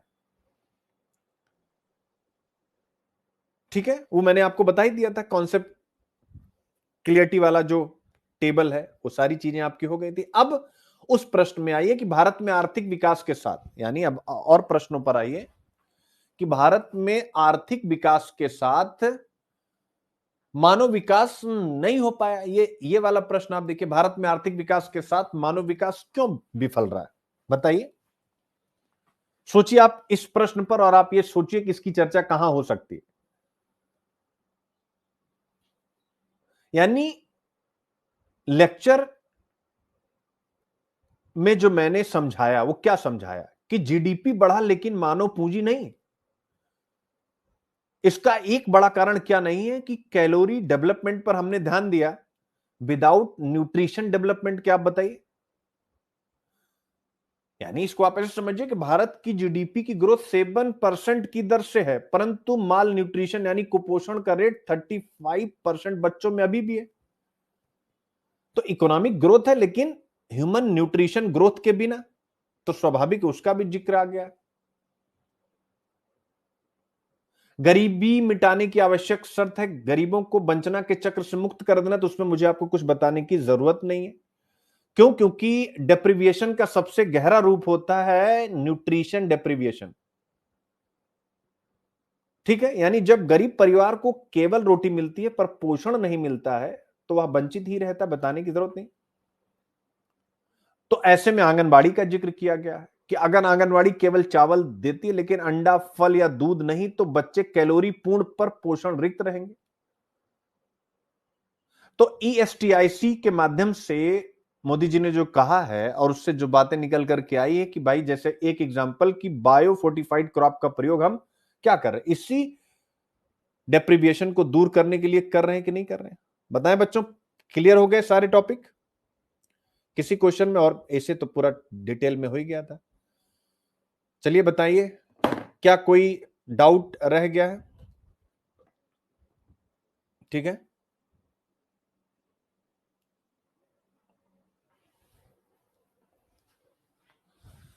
ठीक है। तो अब आप अगले टॉपिक की तरफ यहां से बढ़े। तो बस यूपीएससी यही है बेटा, ऐसा कुछ भी नहीं है जो हमें ऐसा महसूस हो करे यार इतना बड़ा तूफान है। अब ये टॉपिक आपके सामने आ रहा है, मुझे बताइए कितनी बार हाल फिलहाल में हो चुका आईटी सेक्टर संकट में। क्या ये आर्टिकल कितनी बार हो चुका है कि नहीं, कमेंट करिए कि आईटी सेक्टर संकट में है। वही आज शशि थरूर साहब ने लिखा, तो मैंने कहा चलो एक बार आपका रिवीजन हो जाएगा। क्या हो जाएगा? आपका रिवीजन हो जाएगा, आप देख सकते हैं। तो इसमें भी ऐसा कुछ नहीं है जो आपको विशेष रूप से बताया जाए। यानी इसमें क्या सपना दोराहे पर, यानी आईटी क्राइसिस की बातचीत हो रही है। और आईटी पर हम लोगों ने बहुत सारा आर्टिकल किया जब अमेरिका ने जो है वीजा वगैरह पर रेस्ट्रिक्शंस लगाई थी, तब भी हम लोगों ने किया था, अगर आप लोगों को याद हो। तो मेरे प्यारे बच्चों, इन्होंने जो डिस्कस किया वो क्या डिस्कस किया है कि भारत का जो सूचना प्रौद्योगिकी क्षेत्र है वो हमारी जीडीपी अगर 100 रुपया की है, ये आईटी सेक्टर जो है वो 7 रुपए का योगदान लगभग देता है। और भारत में जो वर्क फोर्स अगर कुल काम करने वाले लोग 100 हैं तो उसमें से 3 को डायरेक्ट एम्प्लॉयमेंट देता है, इनडायरेक्ट तो बहुत हो जाते हैं। जैसे डायरेक्ट का मतलब कि मुझे आईटी सेक्टर में नौकरी मिली, तो इनडायरेक्ट में क्या होगा, मैं एक गाड़ी ली तो मैंने एक ड्राइवर रखा, तो मैंने फिर, समझ रहे हैं ना, तो इनडायरेक्ट बहुत कुछ सृजित हो जाता है। ठीक है। और लास्ट 3 डिकेड से, 3 दशकों से तीसरी बात इसमें कही गई कि 30 वर्षों से भारत की ग्लोबल पहचान और इकोनॉमिक ग्रोथ का प्रमुख इंजन भी रहा। आप सबको पता है भारत की पहचान, यानी जो भी आईटी प्रोफेशनल पूरे विश्व में किसी को चाहिए तो इंडिया से मिलते हैं, या कोई भी काम सॉफ्टवेयर से रिलेटेड हो तो हमारे सॉफ्टवेयर इंजीनियर करते हैं। तो ऑब्वियस हमारी ग्लोबल पहचान है और स्वाभाविक है इसमें हम जीडीपी क्रिएट ही कर रहे हैं, इसलिए हमारी आर्थिक प्रगति का इंजन भी है, लोगों को रोजगार भी दे रहा है। तो इकोनॉमी की पहली यूनिट को अगर आप देखते हैं, मोबिलाइजेशन ऑफ रिसोर्सेस, भारतीय अर्थव्यवस्था में संसाधनों को जुटाना, विकास, प्रगति, रोजगार, ये चारों को एक साथ कनेक्ट कर रहा है ये टॉपिक। पर अब वो कह रहे हैं क्रॉस रोड। क्रॉस रोड का मतलब क्या है, आप डिटेल में, अभी आपको पीडीएफ में कंटेंट मिल रहा है, आप उसको देखेंगे तो डिटेल में इसमें क्या करें भैया, चौराहे पर है यानी क्रॉस रोड पर है। क्यों? क्योंकि आज ले ऑफ हो रहे हैं यहां पर, यानी छंटनी हो रही है। एआई, आप लोगों ने कमेंट में एक साथ एआई लिख ही दिया। आर्टिफिशियल इंटेलिजेंस का जबरदस्त प्रयोग हो रहा, ऑटोमेशन का बहुत प्रयोग हो रहा है। तो इन नई तकनीकों के कारण यह ट्रांजिशन फेज में जा रहा है, यही यहां पर बताया गया है मेरे प्यारे बच्चों। ठीक है। तो यह कहा गया कि पहले और अब, पहले और अब, यानी जो पहले, अब आईटी पर कोई भी प्रश्न आएगा ये जो मैं पहले और अब बता दे रहा हूं ना मेरे बच्चों, मजा आ जाएगा। कि पहले जो भारत की आईटी कंपनियां होती थी ये क्या करती थी, एक मॉडल पर काम करती थी जिसे कहते हैं cost arbitrage model. Cost arbitrage model यानी सस्ता श्रम देकर विदेशी काम कराना, सस्ता श्रम देकर विदेशी काम कराना। तो पहले ये इसी पर बेस्ड थी, अब वो किस पर आ गई हैं, इनोवेशन पर, क्लाउड कंप्यूटिंग पर, साइबर सिक्योरिटी पर और डेटा एनालिटिक्स पर। यानी अब वो शिफ्ट कर रही हैं अपने इन कामों से। तो मेरे बच्चों यहां बड़ी अच्छी चर्चा की गई जिसके कारण से ये टॉपिक मैंने आपको कराया। इसमें यह कहा गया है कि ये आर्थिक मंदी नहीं है, आईटी सेक्टर की आर्थिक मंदी नहीं है कि पता चलेगा आईटी सेक्टर डूब गया एक अमेरिका के एक्शन से या एआई से, नहीं। ये स्ट्रक्चरल मेटामॉर्फोसिस, यानी ये संरचनात्मक रूपांतरण है कि वो पहले जिस क्षेत्र में काम करता था अब उस क्षेत्र से वो एक नए क्षेत्र में शिफ्ट कर रहा है। स्वाभाविक रूप से उस क्षेत्र में उसे ले ऑफ करना पड़ेगा क्योंकि उतने लोगों की आवश्यकता नहीं है। अब मजा आया। यानी पहले आईटी कंपनियां कॉस्ट आर्बिट्रेज मॉडल पर सीएएम मॉडल पर काम करती थी, यानी विदेशों के काम को क्या करती थी, आउटसोर्स करती थी, और हमारे पास सस्ता लेबर था, यानी हमारे जो भी इन कंपनियों में लोग काम करते थे। लेकिन अब वो स्ट्रक्चरल चेंज कर रही है, इनोवेशन पर काम करें, क्लाउड कंप्यूटिंग पर काम करें, साइबर सिक्योरिटी की पर काम करें, डेटा एनालिटिक्स की दिशा में कार्य नहीं। तो ये केवल आर्थिक मंदी नहीं, आर्थिक मंदी का सामना ये कर रहे हैं, लेकिन ये केवल आर्थिक मंदी नहीं, उनका स्ट्रक्चरल चेंज भी है। Point is clear? यही यहां पर बताया गया। लेकिन फिर बताया गया कि जो ये स्ट्रक्चरल चेंज कर रहे हैं उसके सामने भी चुनौतियां हैं। तो पहली चुनौती तो मुझे आपको बताने की जरूरत है, आप लोग लिख देंगे स्किल मिसमैच, यानी कौशल में असंतुलन है। जो विश्वविद्यालयों से पढ़ के आईटी सेक्टर में बच्चे जा रहे हैं, तो आईटी सेक्टर की आज जो नीड है, यानी जिन क्षेत्रों में ये मूव कर रहे हैं, एआई में, ऑटोमेशन में, क्लाउड कंप्यूटिंग में, साइबर सिक्योरिटी में, डेटा एनालिटिक्स में, जो आज की इकोनॉमी की नीड है, सोशल डेवलपमेंट की नीड है, उसका सिलेबस हमारे प्रोफेशनल इंस्टीट्यूशंस में है ही नहीं, है तो बहुत कम है। तो विश्वविद्यालयों का पाठ्यक्रम जो इंडस्ट्री की नीड है, उसकी जरूरत के हिसाब से है ही नहीं। तो इसका मतलब इन आईटी सेक्टर्स को क्रॉस रोड का मतलब क्या हो गया बेटा? इन आईटी सेक्टर्स को क्रॉस रोड का मतलब हो गया कि ये आईटी सेक्टर जो है चौराहे पर इसलिए क्योंकि बेचारे शिफ्ट भी कर रहे हैं, यानी एक मंदी तो है हल्की सी, लेकिन उनका स्ट्रक्चरल शिफ्ट भी है। लेकिन स्ट्रक्चरल शिफ्ट है तो क्रॉस रोड पर है। कैसे? स्किल की कमी है, ठीक है ना। दूसरा क्या है? आईटी सेक्टर में जॉब पोलराइजेशन, ध्रुवीकरण आप पढ़ते हैं, धर्मों का ध्रुवीकरण, जातियों का ध्रुवीकरण। वैसे एक कॉन्सेप्ट होता है जॉब्स पोलराइजेशन, यानी रोजगार का ध्रुवीकरण। इसका मतलब क्या है? इसका मतलब हो गया कि जो पहले सिंपल कोडिंग नौकरियां होती थी, यानी जो आईटी के प्रोफेशनल, सभी आपने पढ़ा कि भाई विदेश से कोई काम आया, कंपनियों ने उसको आउटसोर्स किया और उस पर अपने लोगों को लगाया, सस्ता श्रम करके उनको अच्छा काम दिया और फिर वहां से अच्छी इनकम कमाई, इंडिया की जीडीपी के इंजन बने।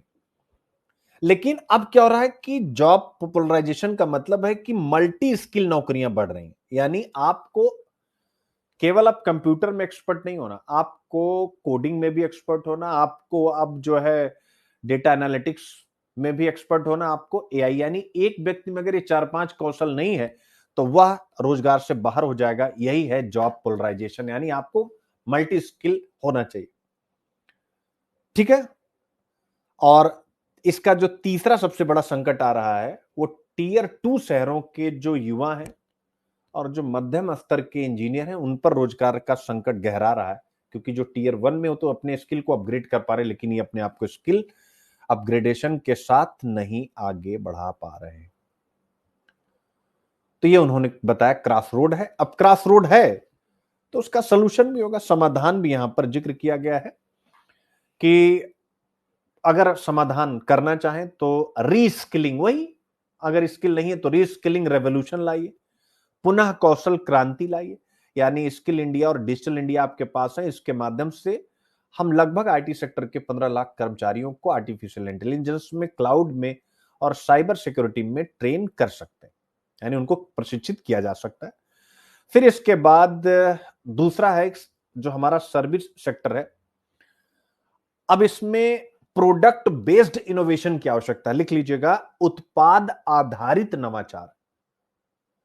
यानी भारत को सर्विस से आगे बढ़कर अपने उत्पाद, प्रोडक्ट, जैसे जोहो हो गया, जैसे फ्रेश वर्क्स हो गया, विकसित करना चाहिए कि हम अपने उत्पाद ही बनाएं, केवल दूसरे के उत्पाद को, कि दूसरे का इंजन खराब हो गया उसको हम ठीक कर दें, इसके बजाय हम अपना ही इंजन बनाएं, अपना ही सर्च इंजन बनाएं, इस प्रकार की चीज।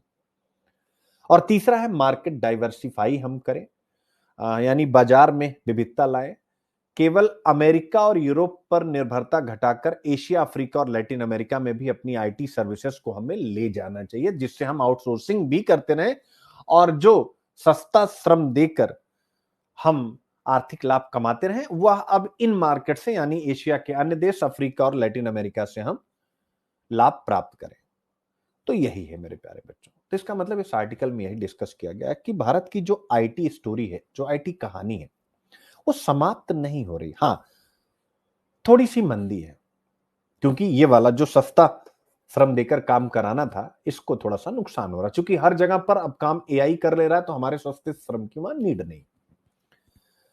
तो यहां इन्होंने कहा कि ठीक है, क्रॉस रोड पर है, लेकिन ये आईटी कहानी समाप्त नहीं हो रही, बल्कि अब आवश्यकता है इंडिया आईटी 2.0 की। यानी कहानी समाप्त नहीं हो रही, भारत का आईटी सेक्टर एक पुनर्जन्म ले रहा है आईटी 2.0 के नाम से। और इसमें जो जो मैंने आपको बताया कि यदि भारत अपने युवाओं को रिस्किल करे, इनोवेशन को पॉलिसी का केंद्र बनाए और एक इनोवेशन लेड अपॉर्चुनिटी डेवलप की जाए, तो भारत स्वाभाविक आईटी सेक्टर में फिर से अपनी वही मजबूत पहचान बना पाएगा। यही विषय यहां पर डिस्कस किया गया। मुझे नहीं लगता है कि कोई भी टॉपिक इसमें ऐसा होगा जो आपको नहीं आ रहा होगा। एक बार मुझे बताएं, क्या सारी चीजें क्लियर हो गई हैं? फटाफट बच्चों कमेंट आप लोगों का देख लूं मैं।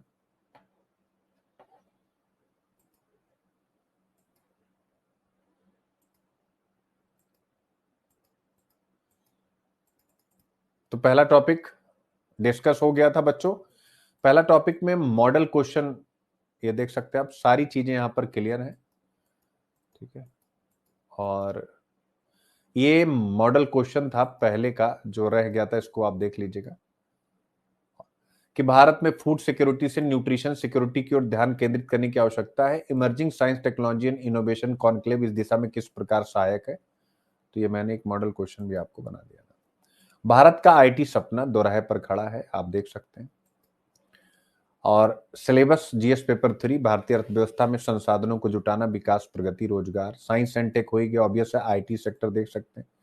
Awareness in the field of IT सीधा आपके सिलेबस का पार्ट है, इसलिए टॉपिक और इस पर जो भी मैंने क्वेश्चन बनाया उसको आप प्रैक्टिस जरूर करिएगा। ये आ सकता है सरकारी नीतियां, यानी हमने आईटी सेक्टर के लिए जो भी नीतियां बनाई, ठीक है ना। फिर इसके बाद जैसे टेक्नोलॉजी पर कुछ भी होता है तो आपसे प्रश्न पूछा जाता है। तो 2020 में जो ये प्रश्न था, इसका डायरेक्ट रिलेशन आज से नहीं है, लेकिन कोविड के टाइम पर जो भी नई नई तकनीक आई थी तो उस पर प्रश्न पूछा गया है। तो इसका मतलब जो भी टेक्नोलॉजी से संबंधित कंसर्न होते हैं, अचीवमेंट्स होते हैं, उस पर क्वेश्चन पूछे जाते हैं। तो ऑब्वियस आईटी सेक्टर इस समय कंसर्न में है।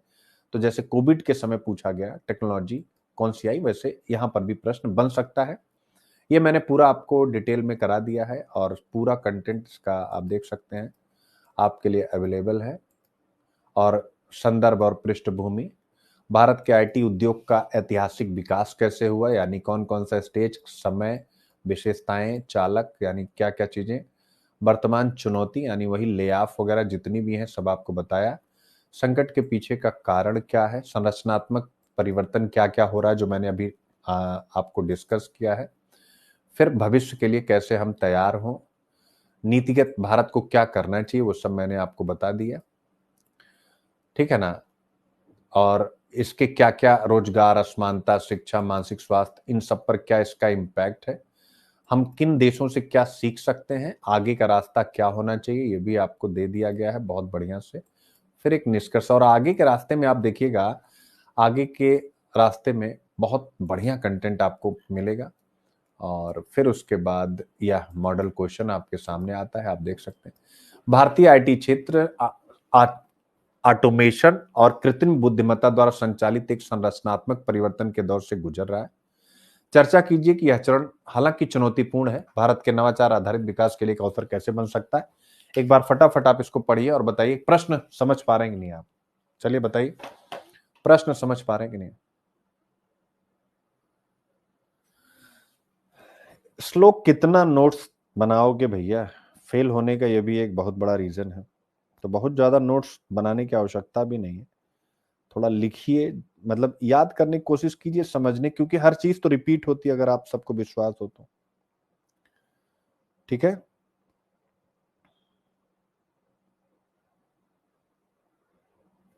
ठीक है, तो ये प्रश्न आपके सामने आता है बच्चों। अब उसके बाद क्लाउड सीडिंग। मेरे प्यारे बच्चों, इस पर आप लोगों को मैं टॉपिक करा चुका हूं, इसलिए इस पर बहुत ज्यादा मैं घुसूंगा नहीं। बस यहां केवल आपको यह बताना चाहता हूं कि दिल्ली में, चूंकि ये मेरा दिमाग क्यों खड़का है इस टॉपिक को आज फिर देने का, कुछ दिन पहले भी हमने क्लाउड सीडिंग किया था, आपको पूरा कंटेंट दिया था। ये कंटेंट मैंने क्यों दिया आपको ये बता दूं। एक्चुअली जब ये क्लाउड सीडिंग की गई है तो मेरे प्यारे बच्चों, वर्षा हुई नहीं।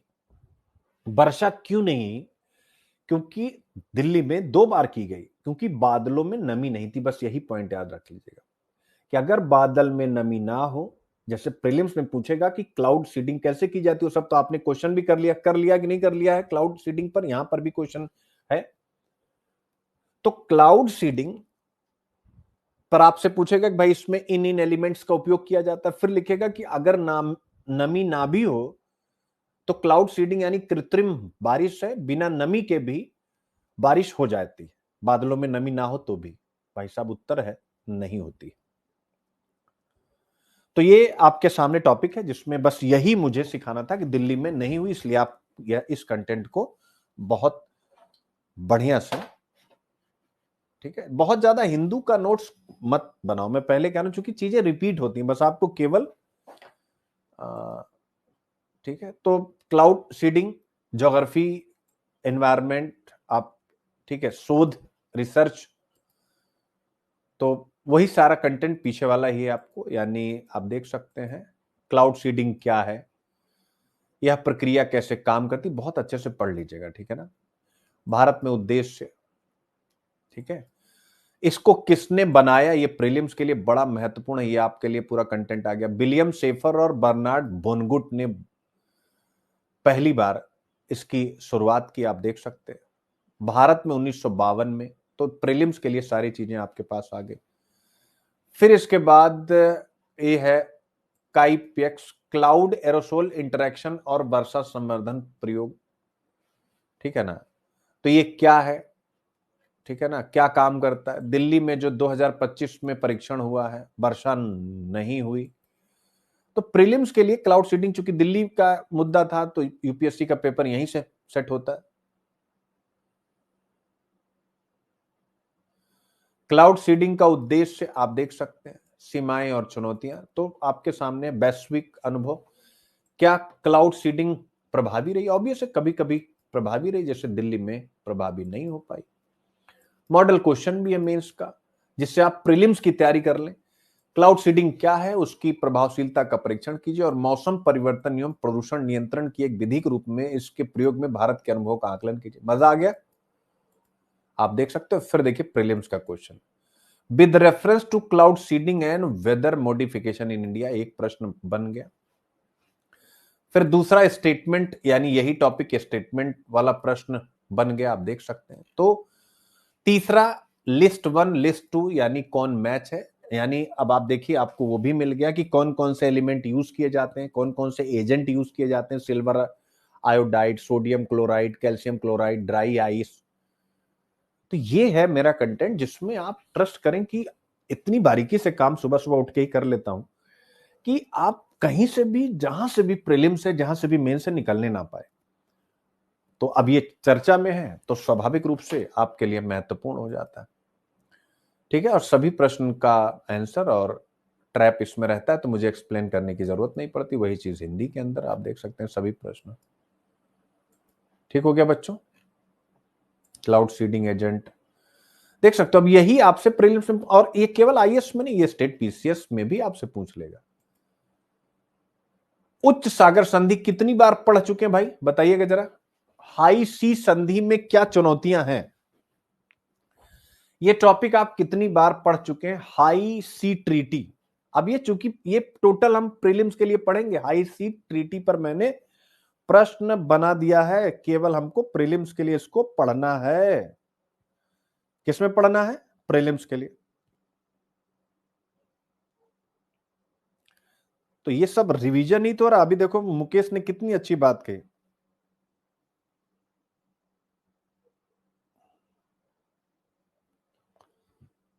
मुकेश यही तो कह रहा है कि पिछली बार मैं नोट्स बनाने के चक्कर में फेल हो गया, इतना नोट्स इकट्ठा कर लेंगे क्या करेंगे। तो हाई सी ट्रीटी क्या है, क्या इसमें कुछ बताने लायक है मेरे? क्या आप पढ़े नहीं है? यानी चर्चा में है, चूंकि जनवरी 2026 से ये लागू होगी बच्चों। और इसका नाम आप देखिए क्या लिखा हुआ, उच्च सागर संधि, जिसे औपचारिक रूप से बीबीएनजे समझौता कहा जाता है। तो इसका एरिया क्या है, क्षेत्र क्या है, वही सारी चीजें अब देखिए आपसे पूरा का पूरा। यानी high sea treaty definition, high सी एक एक चीज जिसमें आपको कहीं से कुछ फंसने की आवश्यकता ही नहीं। तो बीबीएनजे एग्रीमेंट या हाई सी ट्रीटी चर्चा में है, 2026 से ये लागू होगी। उद्देश्य आप सबको पता है, यानी समुद्र के उन हिस्सों में बायोडायवर्सिटी की रक्षा करना जो किसी देश के अधिकार में नहीं आते। उद्देश्य बीबीएनजे प्रीलिम्स में जो किसी के अधिकार में नहीं आते।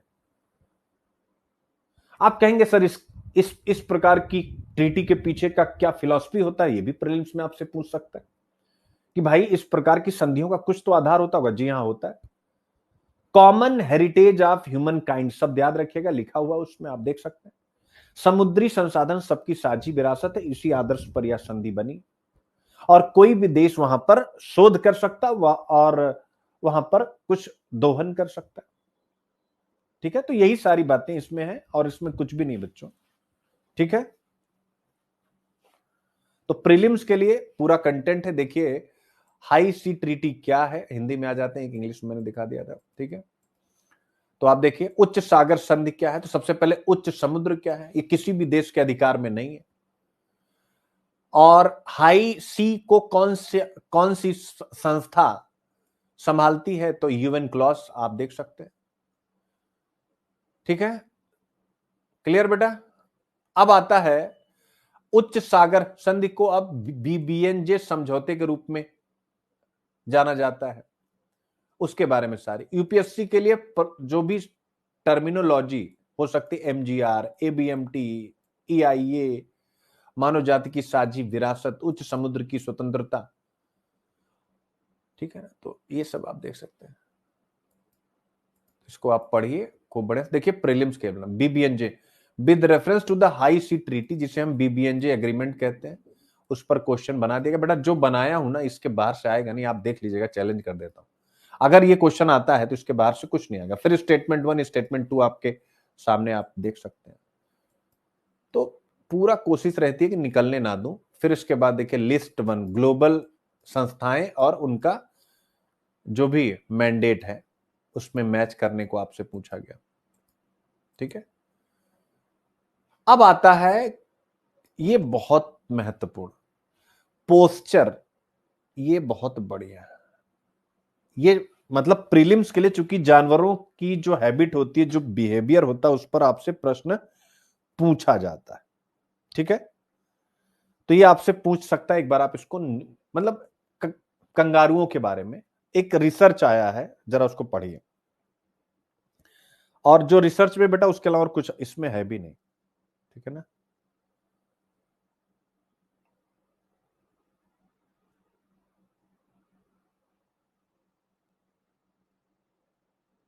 प्रीलिम्स के लिए।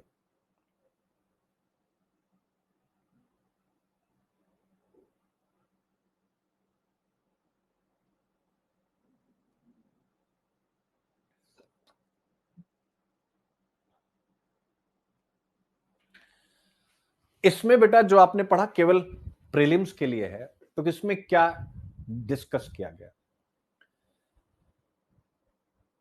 बस एक पॉइंट जो मैं बोलने जा रहा हूं, यहां जो लिखा हुआ उसको मैं एक पॉइंट में, कि कंगारू तेज भागते हैं लेकिन उनकी एनर्जी कॉस्ट नहीं बढ़ती। यानी वो तेज भागते हैं बट उनकी ऊर्जा की खपत नहीं होती है, जिससे ऊर्जा की खपत को हम बोलते हैं मेटाबॉलिक कॉस्ट। तो आपसे प्रीलिम्स में पूछ ले कि ऐसा कौन सा स्पेसीज है जो बहुत तेज भागता है लेकिन उसकी एनर्जी कॉस्ट या मेटाबॉलिक कॉस्ट नहीं बढ़ती है। ठीक है, ओके बेटा, पूछ सकता है आपसे। अब आपके मन में आ सकता है कि सर ये एनर्जी कॉस्ट क्या है। जब कोई जीव जैसे एनिमल चलता है, दौड़ता है या उड़ता है, तो उसकी उसकी जो मसल होती हैं वो ऊर्जा खर्च करती हैं। ऑब्वियस है, आप भी जब दौड़ते हैं तो आपकी भी तो ऊर्जा खपत होती है। उसी खर्च को कहते हैं एनर्जी कॉस्ट या मेटाबॉलिक कॉस्ट। यानी यह मेटाबॉलिक कॉस्ट अगर प्रीलिम्स में आ जाए या एनर्जी कॉस्ट, दोनों एक ही चीजें हैं, तो यह बताता है कि किसी जीव को एक निश्चित दूरी तय करने या गति बनाए रखने में कितनी ऊर्जा खर्च करनी पड़ती है। जैसे हम सब जितनी तेज दौड़ेंगे उतनी ही ज्यादा तो एनर्जी खर्च होगी। नहीं थक, हा हा हा हा थक गए, फिर उसके बाद ग्लूकोन डी, शीशा तो तोड़ के निकल रहा है, ग्लूकोन डी पीजिए, एनर्जी वापस लीजिए, इस प्रकार का। लेकिन कंगारू तेज कूदते हैं फिर भी एनर्जी कॉस्ट उनका वैसे ही रहता है। क्यों? क्योंकि वह टेंडेंस एनर्जी को स्टोर और रेस्क्यू कर लेते हैं।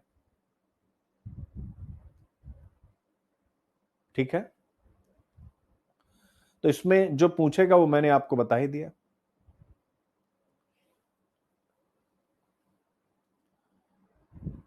ठीक है,